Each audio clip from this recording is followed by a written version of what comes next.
I welcome you again to another episode of Before You Take the Stage. My name remains Ola Habinde, and on today's episode, we'll be looking into another subheading in the chapter 2, which says Pride, a Spontaneous Destroyer. Now, it has been researched that oftentimes when people get to the stage, the major problem they face is pride. Means that they believe that they are the predominant face of their lives, which means that nothing can bring them down.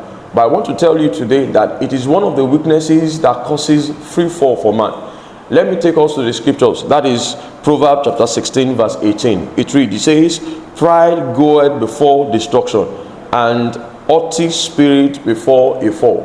So it is important for you to ensure that you really wage war against pride if you find it as a trace in your life before it engulfs you. Don't ever have it at the back of your mind that you are going to deal with it when you get to the stage, because as at that time it will be very difficult for you to deal with. And this was what actually affected King Nebuchadnezzar. Let's take a glimpse of what King Nebuchadnezzar said there. That is the book of Daniel chapter 4 verse 30. It says, "The king spake," that is King Nebuchadnezzar, "and said, Is not this great Babylon that I have built for the house of the kingdom by the might of my power and to the honor of my majesty?" As at then, King Nebuchadnezzar has forgotten how God has placed him in that position. Same thing also applies to most people. When they get to the stage, the only thing they begin to think of is their struggle. How I suffered for this, how I did this, how I was maybe disgraced, how I actually had to fast, how I actually had to pray. They have forgotten that whatsoever they have done without the blessing of God will be futile. So at this point, I want you to understand that whatsoever that you'll be achieving in the future, or what you have achieved, is by the grace of God.